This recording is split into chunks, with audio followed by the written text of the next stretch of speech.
good evening this time, and welcome to the Winging It wrap-up video. This is something new and a little bit different for us, but this is also the first time that we have put such a long series of videos together. We've done with Las Vegas, we did a 3-video series, and I had big dreams with the Faroe Islands trip, but really it kind of came down to one long video. And this was the first time that I think we both stayed on track pretty well to put a long video series together. So this video is going to be broken into a few different segments, and really it's not just a recap in the things we did. We'll talk about that loosely, but I encourage you, if you have questions on that, to revisit the videos, the Winging It series, which has 6 parts. They've all played now, they're all up and open, and there's a playlist. I'll link it over Alana's head there.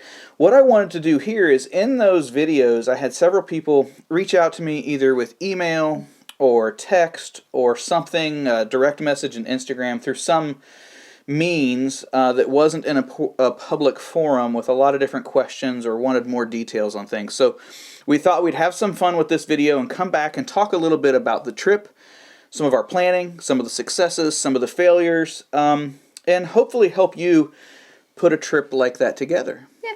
Yeah, right? Yep.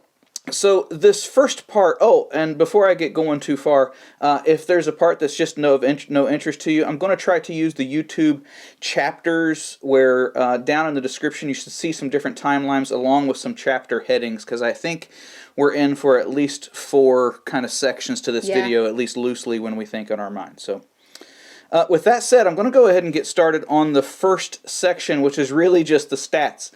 Alana's very technical. We met in trade school, and then it was an engineer. I'm a manager now, but I was engineer for a long time, and I get really excited about these. So our trip in its entirety, from driveway to driveway, if you will, was just over 5,300 miles. I think it was 5,303. Yeah. If I remember. We have a thing for 3s. That's why I think I remembered that. They're kind of our favorite number. What's your next stat there? What is that? Oh, the 70-degree swing. Yes. So we had temperatures from 98 degrees through 28 degrees. Now, both those are Fahrenheit. I'll let you do the math on Celsius. That's on you.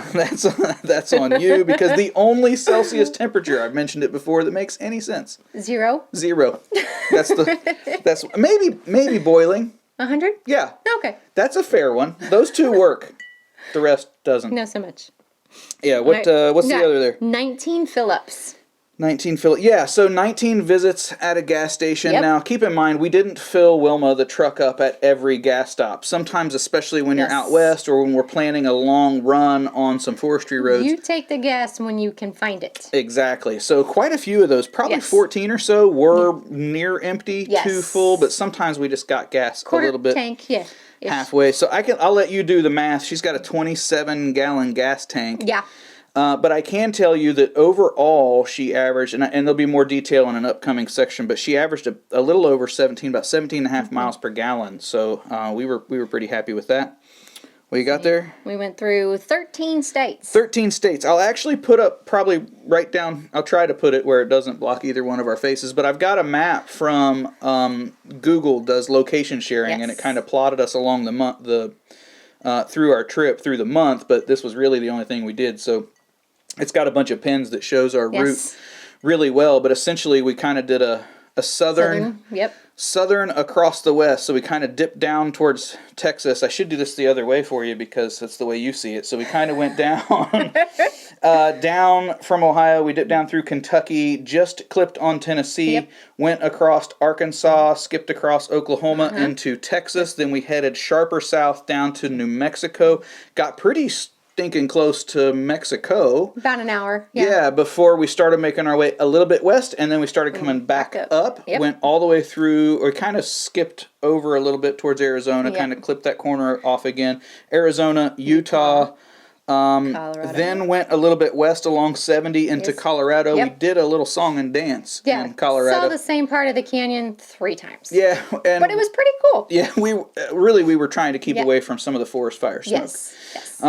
And then through Kansas, Colorado, Kansas, which is you know the part of Colorado nobody talks about that's just like Kansas.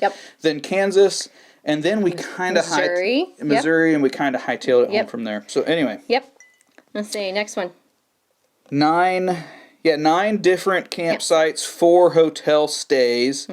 So what we did there, and again, we'll talk in greater detail, but essentially we found that we really like to mix up about every 2. We ended up doing 3, 4 a couple of nights.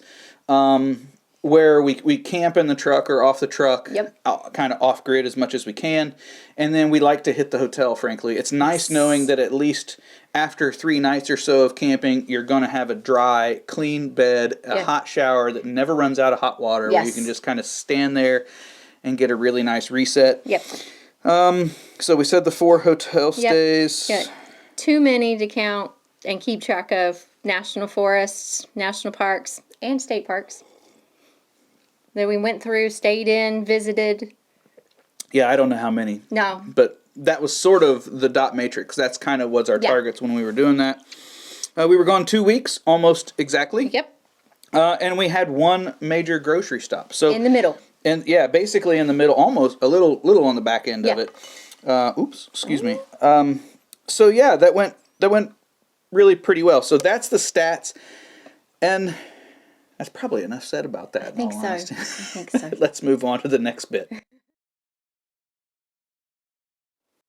All right, so this next session that we wanted to talk about was accommodations, and really, I think what we mean by that is not just the tent and everything, but all the way down to the vehicle. I get a lot of questions about this a lot.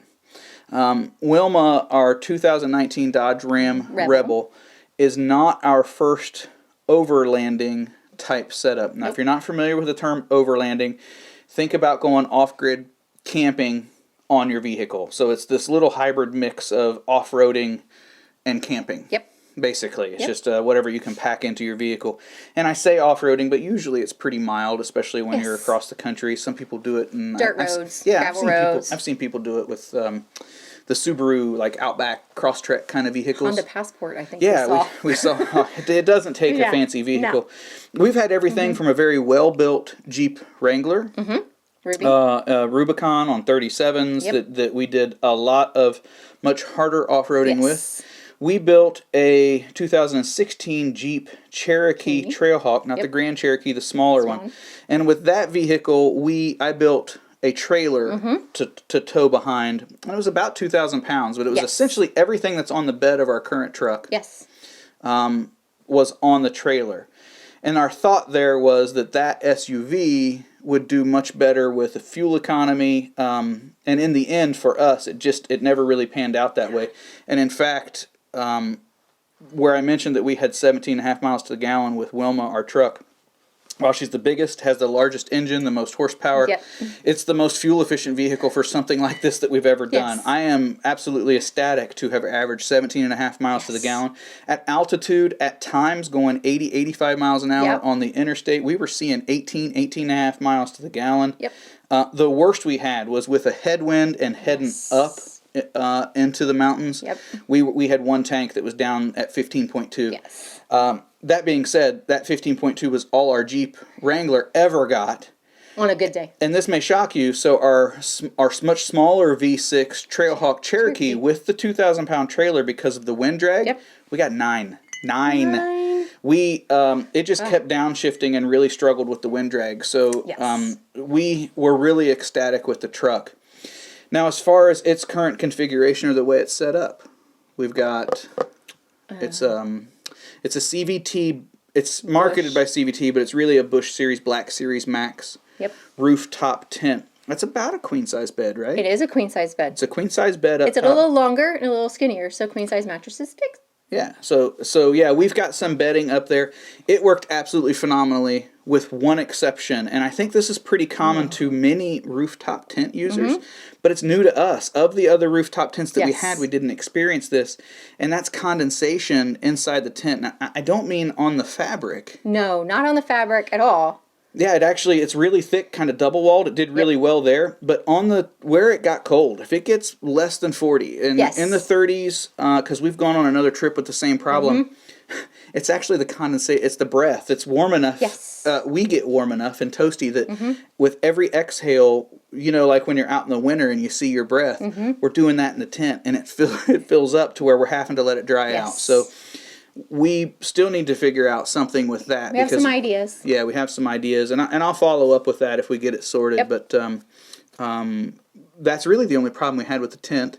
We didn't use our awning very much just because we were able to situate. I love having the awning and tent, but we were able to situate the truck for most evenings where we had shade in the back end, and that worked really well. I'm going to talk a little bit later about the camping gear and things like that, but as far as what went in the bed, we have basically one large tote that is our kitchen stuff. So, and I don't mean food, I mean it has the pots, the pans, the knives, the forks, the spoons, plates, the stuff to eat with. It has the propane tanks for the gas stove. Right. And on top of that, I use a rubber band strap to keep our stove or a camp stove. A camp stove with. Then we have another tote that is all of our camping stuff. Yeah. Your shovels, your tarps, cord, sprays. Extension cord, sprays, in this case bear spray because we didn't know where we were going. Bug spray, flashlights. Just the Swiss Army knife tote. Yep. Really is what it comes down to. And then we had 2 large 7-gallon water jugs. So our entire trip was done with 14 gallons of water. We'll talk about how we use that both in cooking and in the hygiene sections coming up. And that's mostly it. Inside the truck we have our ARB fridge freezer. It's a 37 quart, which is one of the smaller ones. We've had it for years. And then we have a Grizzly cooler. That was for our food. That's for the food, and actually dry goods. While it's a cooler, it's also a bear-rated container. You can lock it and store it. So we use that. We use that as a cooler sometimes when we don't want to fuss with the ARB fridge. Right. But we also use it on trips like this for the dry food. Truck did great. I don't know. Do you have any other comments? I will say, it was amazingly comfortable. Very comfortable. I mean, we really pounded some pavement days, and it was not bad. For a girl that has issues sometimes with the back and the hip, it was pretty good. Yeah, you didn't really have too many problems at all. And that was nice. We were worried about that. Yes. Now, we tried to mix up getting out for walks and things like that. Stopping at rest areas just to... Yeah. Yeah, but that's pretty much the accommodations for what we use. Like I said, we like to mix in hotel stays, and that's just because... I don't need to beat that dead horse, but you wouldn't have to. You could stop at a campground that has the shower to provide some of those same kind of things that we really like. The only thing we missed was a blanket, having an extra sleeping bag that we had bought for We did. At the grocery store, which happened to be a Walmart where we stopped at, we got, or it was a superstore type place. We ended up picking up an extra sleeping bag to use as a blanket. But that's not so much, that was just when we left, we didn't think we were going to be at altitude or cold. And then we were playing it so by ear that we don't have a blanket good enough for tonight. Yeah. So we ended up doing that. Now, if you have questions about the truck or trailer, another link over Alana's head, that's an introduction to Camp Bedrock for Wilma. Yep. And you can get some better views of sort of the setup that we use with her. But other than that, it's pretty normal. Yeah, that's it. So... next, what are we going to move into next? Let's talk next about, what do you want to do? Food. You want to talk about food? Food. All right, here we go. All right, food. Food. We want to talk about food. We actually didn't do great. The last time we did a trip like this, we had some pretty stellar breakfasts and food. And meals. And we found ourselves a little off the path with food. But that is something, not so much what did we eat and things like that. Yeah. I think one thing that we could add is when you're traveling or doing a road trip like this, you really need to allow time for food. Yes. So we figured out if we were huffing it pretty hard. Right. Cooking, doing the dishes, cleaning up, doing everything, it's about an hour stop. Yeah. Hour and a half if you don't want to inhale. Yes. The food. What else? We made sure, we found out that breakfast, we decided we didn't like to have a big breakfast first thing in the morning because of the time. That's the whole second breakfast thing. But then we were too busy and moving down the road and we didn't do great at those either. So then we had dinner. So so we actually, this is a vacation we lost weight on. We did. Yeah. We did pretty good on this vacation. I think by the end of it, we were pretty much done with that.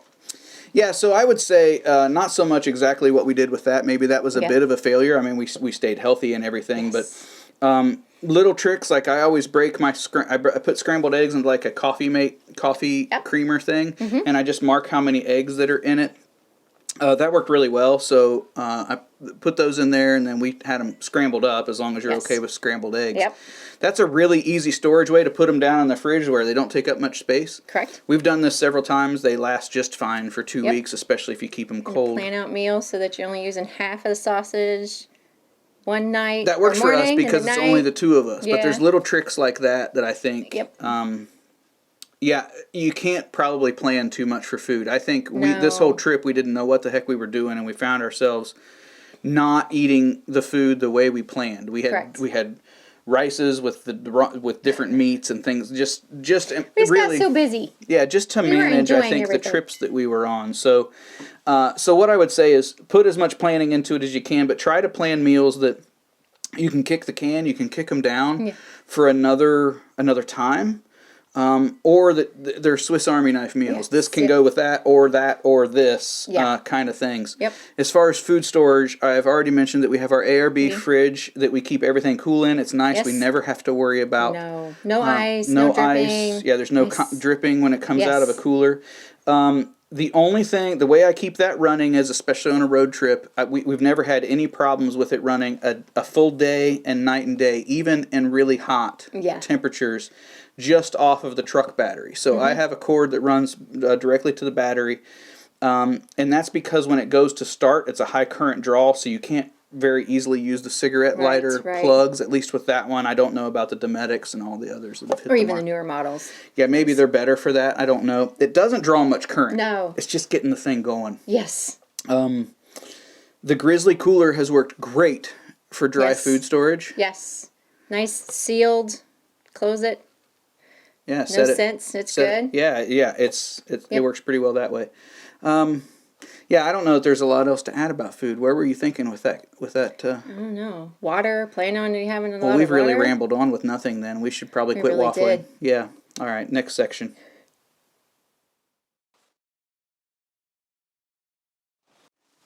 Okay. Fun part.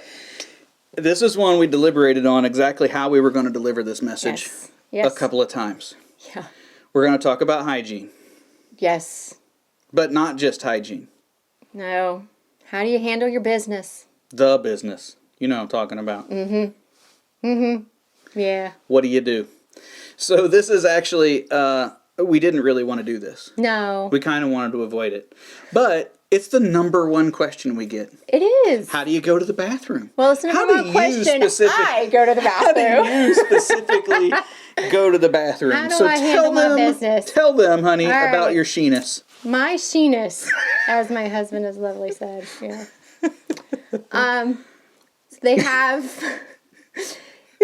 Okay, if you Google "girl peeing in woods" options. No. Okay, don't do that.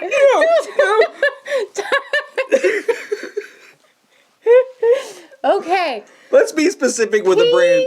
Options for women in woods. That got my ears red. Guys, you might want to walk out of the room. Just saying. It's a little weird for you to stay here. I'd like to leave. They have things, different brand names. P Style's one. Tinkle Bell is another. It's a personal favorite. But there's a couple others. Basically, you're able to stand up and pee at the same time. It's a funnel for your junk. It's a funnel that's shaped for you. It's a funnel for your junk. And you go. But that's it. Now, that's pretty easy. Yes. It's basically a funnel. Now, guys, don't run out and go buy a transmission funnel and think your girls are all set. This thing's pretty whammadine. No. You actually struggled. Now, if we get serious for just a minute. I highly, highly, highly recommend practicing. Okay. For 40 years, I've been trained. You have to pee sitting down as a lady. Don't pee standing up. It's not good. So it took a very long time. Yeah, see, as a guy, I learned to write my name in the snow. Like, that was a rite of passage. Yes. Was to find a tree and water things. This is not a problem. So practice, practice, practice, practice. It took a very long time. And you went through a couple brands, too, so don't give up if it's trouble. I did. If it doesn't work for you, try another brand. There's something that would work. Some people just do the squat. You can do that. Until it's good. cold. Until it's cold. Yeah, or you're in the desert and there's no trees. That is true. No cover, no good. No cover, no good. I mean. Now, we ready to move on to the subject? Deuces are wild. Yes, that's a common issue. So there's really two things that I would highly recommend that you look at. This is what we do. I've seen people dig holes. I've been in the woods and I find. The recommended thing is to dig the hole. You do it. It depends. Business. Some websites say that. Some of them say no. You need to pack. That's bad pack it out. Right. But or you can do the other way. Yeah. So there's two major brands that we're aware of. The one that we use is called a Biffy bag. Yep. And the other is a what? Wag bag. Wag bag. And I think that's actually more popular as the wag bag. Yes. The thing that turned us off about that, we've never even tried it. Maybe it's great. The wag bag, there was something that said there was enough powder, gelling powder in the bag. And I'll come back to how this works. Yeah. But basically, to allow 3 to 4 uses. What? I'm not going to reopen that. This is a weird thing to begin with. So I know. So what I'm going to speak about is largely the Biffy bags, which are what we use. Yes. It folds into a pouch, probably 3 by 3 square and maybe an inch. Yeah, thick. an inch thick. Mm-hmm. It's all compressed. It's a double wall bag, so there's like a Ziploc bag, so that opens up a couple of ways.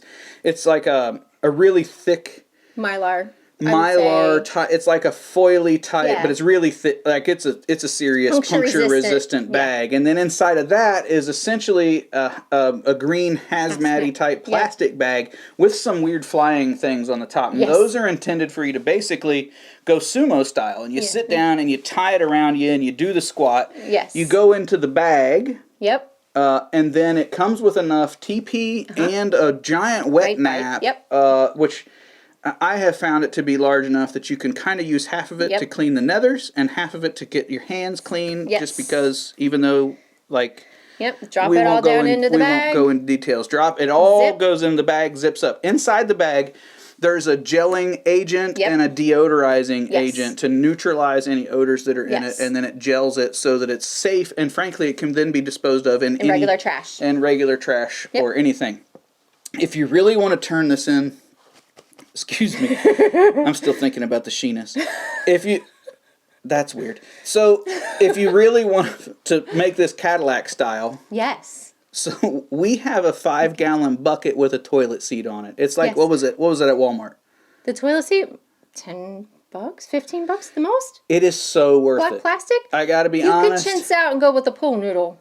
But, the toilet seat makes you feel like home. I don't know about home. I mean, I've never crapped at home and worried about a bear.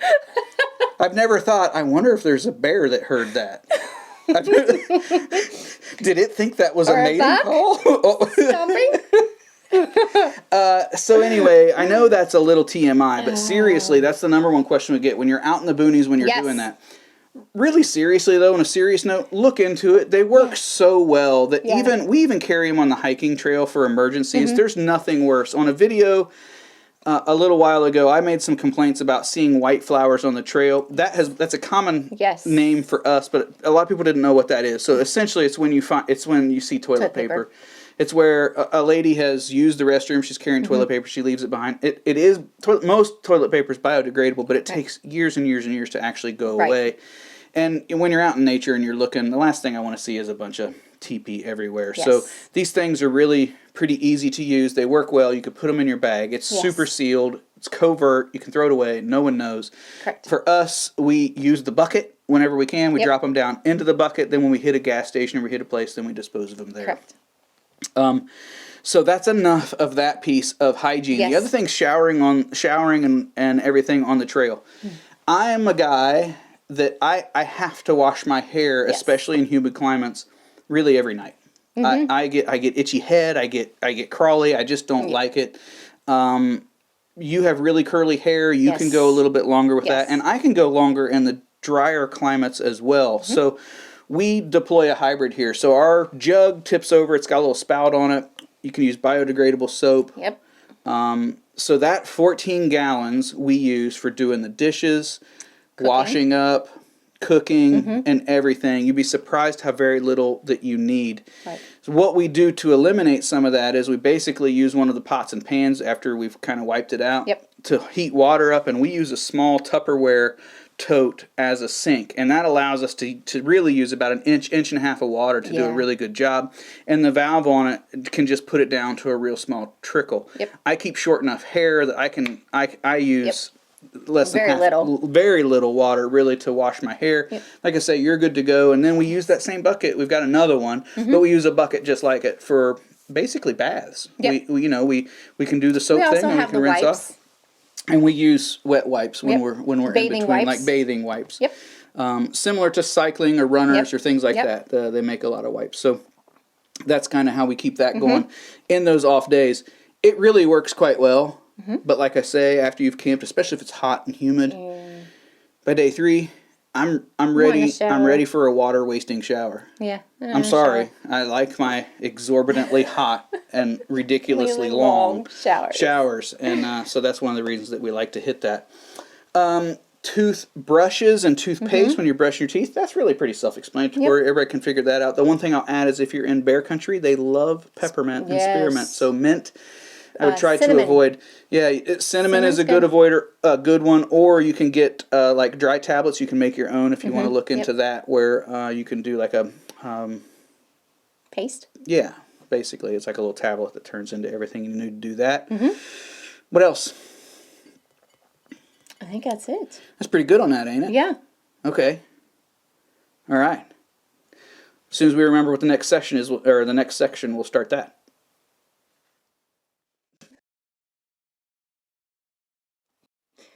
In this section, we'll be discussing planning. That was really smooth. It was. In this section, we will be discussing planning. You were pretty suave there. Rico. Suave. Yeah, so planning, it's funny. How long did we started planning? The tech people and us. Yeah. We planned, man. I had GPS locations. Okay, for plan C or D or whatever it was, where we thought we were going to be going to Death Valley, Sequoia, Kings Canyon, and Yosemite. I had GPS locations for every night. I'd scouted them on Google Earth. I had hotels lined up. I knew where I could get gas. I knew the exact trip distance. I knew what my min and max was on fuel stuff. Like I way planned. Over-engineered this thing, right? Which is funny because that's how we do most trips. That is true. And then we threw it all away last minute and said 3 days before leaving. Yeah, so it probably, I don't know if it looked like it in the videos. No. I was way out of my comfort zone with this trip. And it was great. We knew our end destination as far west that we were going to go. Yes, because of the fires. And that was Arizona. And not even the western side of Arizona. Right. Because of the fires. Yeah. So, we weren't there for a while. We weren't even thinking about Arizona, really. No. If it hadn't been for stopping by to see some friends, Mike and Chris, true. we wouldn't. I don't think we were headed that direction. No. And I know we met them in Utah ultimately. Yeah. But, it worked out because we stayed there at Lake Powell. But I said that right, didn't I? you did this time. You thought I did it wrong. I did. I say the wrong thing so much, you just assumed I did. But we did end up going to see different national parks that weren't even on the radar. We did. So ultimately, the planning that we did was like a day or two at a time when we had data. So what's important?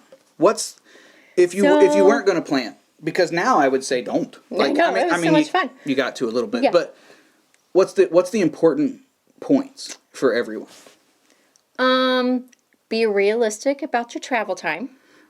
That's a very good point. So for us, we found 5 hours of true drive time. We thought 8. 7 to 8. Yeah. But it ultimately ended up being 5. We really liked the sweet spot of 5. 6 was pushing. It gives you plenty of time for stops. Eating, stretching, and gas fill up. Finding things. Yeah. Just stopping to smell the roses. Like, oh, this is a cool place. That's a cool sign. Where we're going to go. Yeah. We're going to go that way. Yeah. What's next? Thinking about where you're going to stay. Yeah. So you do need that, and that's sort of a trick, especially for me trying to do the photography. It's very difficult on this type of trip to really excel at photography. Now, I'm happy with some of the pictures. I lucked out by bad weather at Crystal Mill. Yeah. But still, really, it's tough because if you're going for photography, you want to be there at sunrise, you want to be there at sunset. Now, sunrise isn't so much a problem. You just get your hind end up early and you leave. Right. Sunset is a problem because when you're camping in open land, Yep. BLM land, a national forest or something like that, it's first come, first serve. Yes. No, there's no reservations there, and the best sites go quick. So you really, by mid-afternoon, need to be thinking about a campsite. Yes. Which means you're grounded. So the only photography you're going to do is if you luck out with your campsite and you can walk to it, basically. Which is all the more reason to make your travel days smaller. Yep. So you can spend more time dinking around that location at sunrise. Or if you're like some people and you just have a quick tent or a canopy and you're going to be nearby, you can pick a site, throw that up, and then leave and then come back. That's an option. Yeah, we didn't do that. Everything's on our vehicle, right? So if we're driving around. Extra. And I think Mike and Chris, I know they're RVers now. Congratulations to them. I think that was one of their moves. They had a rooftop tent that was pretty new. And I think they struggled with that as well. Now, to them, the photography is far more important than we were concerned, at least on this trip. Yep. But it's very difficult. If they waited for sunset, I think they were concerned about being able to find the campsites that they wanted. Especially they were in the Grand Tetons in Yellowstone, where it was a lot more popular. So that's definitely something to consider. What else? What's another planning piece? Be prepared with communication. Download your maps when you have them. We have a road atlas that we use all the time. Yep. Normally, we also get paper maps in the area. We didn't do that, but we had 3 devices on 2 different carriers, and we downloaded the maps wherever we were going to be that day, the offline maps. Yep. So learn how to do that on your device. I highly recommend that. And we had the Garmin. We also, we have an InReach, a Garmin InReach that we use quite a bit. Right. So it had maps as well. Yep. What else is important to someone laying this out? Water. Be realistic about what you're packing for food and water. Know if it's going to be hot, you need more water than you normally would. Yeah, good point. Be prepared to need to stop somewhere to get something. Yeah, we when I say we really only had one grocery store stop, a lot of our gas fill-ups and everything, we did address some of the little quick needs. Yeah. Like energy drinks and candy bars and gummy worms. Yes. Yeah, honestly, when it comes to planning, don't overthink it. This is coming from a guy that overthinks absolutely everything, and I'm glad we didn't. Yes. Make sure you're safe. Make sure you know where you're going. Have a plan B, C. Yeah, we picked 2 or 3 sites. 2 or 3 sites. This is the one we're going to go to first. Okay, if that one's done it, okay, we're going to go to this one. Okay, this is plan C. Now that's all good west of the Mississippi. That is true. East of the Mississippi, there is not BLM lands out this way. You're really working with campgrounds. Yes. So for those on the east, it's a different game. You do have to plan. I think for them, you've got to know where you're going and how long you're going to be there, honestly. And research the campgrounds. And research the campgrounds, because we've had great and we've had... The pictures could look really good until you show up. Yeah, you just don't know. You don't know. Yeah, so sometimes that's good too. If you're in an area and it's even on a trip maybe where you're not camping, leave time for it too, where you can get off the beaten path and check those out for future destinations. Reach out to people on social media. I love it when people realize I've been in an area. It's the biggest compliment to me where people visit a place that we have gone, and I am happy anytime to try to share more detailed information. Because like I lean our epic site at the top of the mountain. Yeah, I lean on people. Now there are apps to help with those. I'm not going to direct you to the applications or websites, but they are out there. You can look for boondocking, and is a common word. Dispersed camping would be a common word to search for an app. Overlanding and backcountry. Those are 4. There you go. You have to be careful with backcountry though, because sometimes backcountry is considered you're hiking and you're camping along the trail. Around here, Ohio, Indiana, Kentucky. Backcountry means you're getting out of your car and you're hiking with it on your back. Yeah, that's a good point. Yeah. That's more waffling. So let's wrap this thing up. There's something we haven't mentioned. It's the alien in the room. Oh, yes. We totally botched with Hank. Yeah. He was going to be our mascot. One of our distractions, Roswell. Yeah. They know. I know. They... Yeah, but we didn't even plan to go there. We didn't. We found out it was on the way to White Sands. True. That's true. And I'm like, had to stop. I gotta go there. I gotta go. Picked up Hank, and then we failed him. Yeah. Yeah. It's true. We failed Hank. So sorry. We're horrible parents. And I believe on that bombshell. No, seriously. You know, I know this was a very different, very long-winded video. Yes. Hopefully we kept you entertained a little bit. Really what I wanted to do was open a dialogue. One, introduce you to what we're hoping to be a decent home studio so we can do some wrap-ups like this, maybe not as long-winded like this. Discuss things over bourbon. What's the brand? This is the Columbus bourbon that I'm trying tonight. Do you remember Wildwood? No. That's not it. No. I'll put the name down here because I can't remember. This is Basil Hayden's. Yeah, this is nice. It's Which sprucey. I'm sorry I cannot say without hicking it up. You have hiccups? No. Hicking. That's a verb? Mm-hmm. All right. Yeah. I think it's time to go. Thanks. Bye. Bye-bye.